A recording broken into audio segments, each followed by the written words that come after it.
Okay, welcome to SebGeoscience 240 and more geology questions and answer for GAT and any geoscience exam.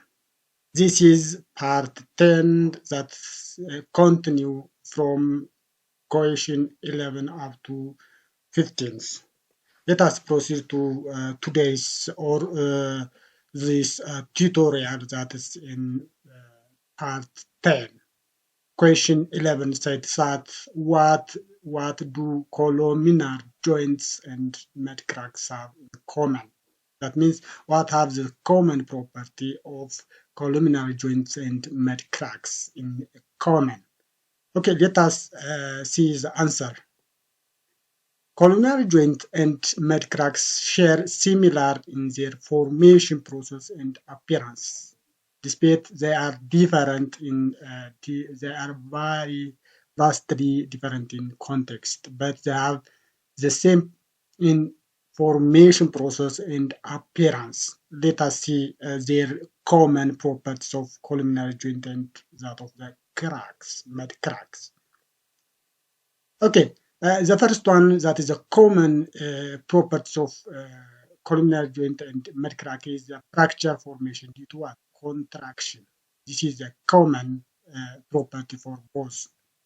In columnar joint formation, when cooling volcanic rocks contract as they what? Lose heat and contraction create fracture in columnar. Whereas in mud crack form when wet sediment like mud or clay lose water through drying.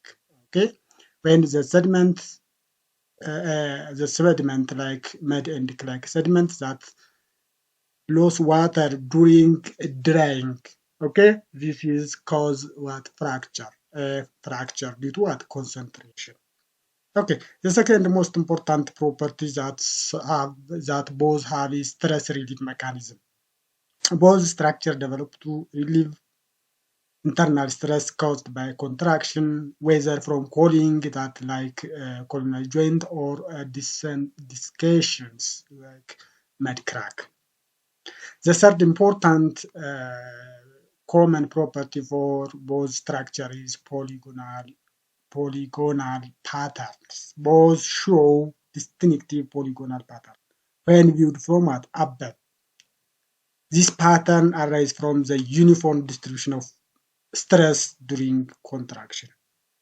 Okay, these three common properties have these three properties have common in both formation in both mud rocks and columnar joint, such that fracture formation due to contraction, stress relief mechanism, and the third one is polygonal pattern.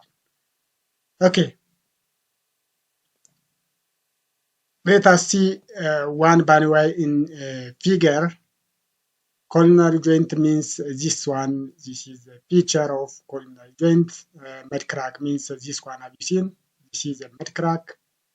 This part, have you seen this line? This one. This one is a columnar joint. So the features are seems like this.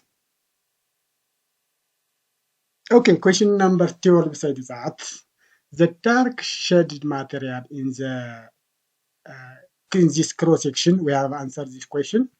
The dark shaded material in the cross section of vertical strata is tabular, intrusive, igneous rock.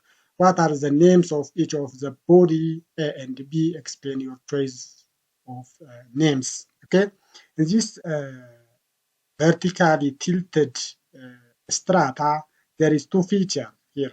A, this one, this black feature, and B, this one feature. So in geological structure, what are the two structures? Let us see. From the image provided, the dark shaded intrusive igneous rock body labeled A and B are tabular igneous intrusions. Yes, we have suggested in the question, and also we know those two are tabular igneous intrusions. What is the name of A and what is the name of B? Body B is dike. When dike is discordant tabular intrusions, they cut across the bedding plane. So this is a bedding. Have you seen this one? This is limestone. This one is shell. So these intrusive bodies cut the strata. So the property of dike is cutting the strata across the strata, or the bedding, cuttings of the bedding we call as the dike. And the leveled B body and body B is parallel to the bedding we call as this is sill. So you are familiar, or we are familiar to both dike and sill in igneous petrology. This structure we call as dike is cutting the bed across it, whereas sill is formed parallel to the bed. Okay. This is the answer for this question. If you have any question, please write in my comment section. I will answer the question, the answer. So this is question 12 answer. Okay, question number 30. Suppose you were to encounter basaltic lava in sequence of sedimentary layer. What field criteria would you look for to determine if it was emplaced as a flow or a sill?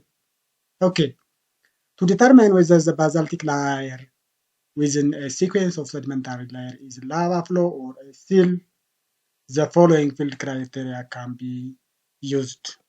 The first one is a relationship with surrounding sedimentary layer. The second one, presence of sedimentary feature above the basalt. The fourth one, we can see the vesicles on the volcanic materials. The fourth one, we have seen the columnar joints.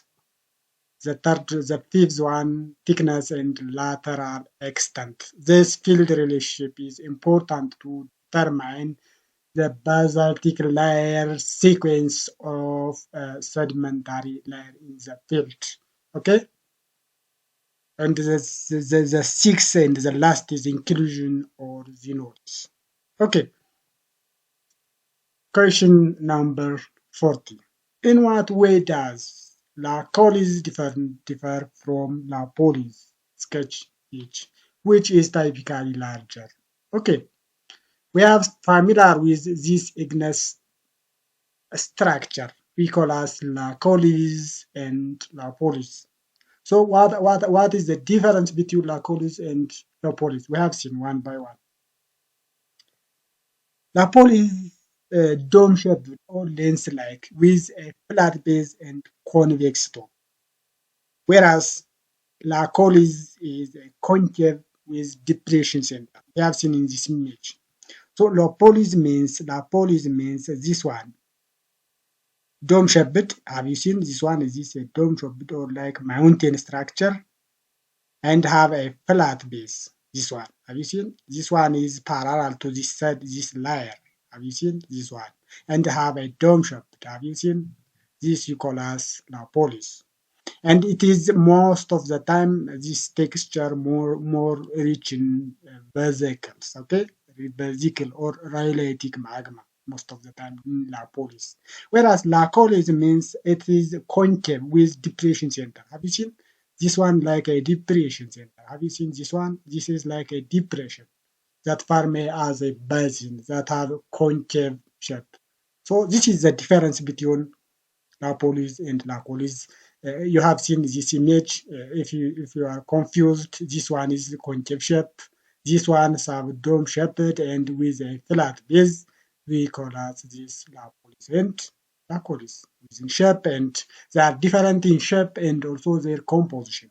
Most of the time, sills have that is basaltic in composition, whereas lapolith is felsic in composition. Okay. Question number 50. How does batholith differ from stock? Discuss the merits of this distinction. Also, this question is also the feature or the structures of intrusive igneous body. We have seen one by one. Batholith is a massive irregular shaped igneous intrusion that's larger than 100 square kilometer in surface exposures, whereas stock means it is smaller than 100 square kilometer, whereas stock. Both batholith and stocks have different based on their exposure area. Batholith, it is massive and have larger than 100 square kilometer area, whereas stock is less than that one. We have seen in this image. We have seen this one. This is this part. Have you seen this basalt? This is a massive, whereas this part is stock that have greater than 100, less than 100 square kilometer area exposed on the surface. This is the basic difference between basalt and stock. Okay, thank you. This is SebGeoscience. If you have any questions and answer, please write in comment section. I will answer the question. If you have any question and a comment, please write in comment section. Thank you. See you again. This is Seb.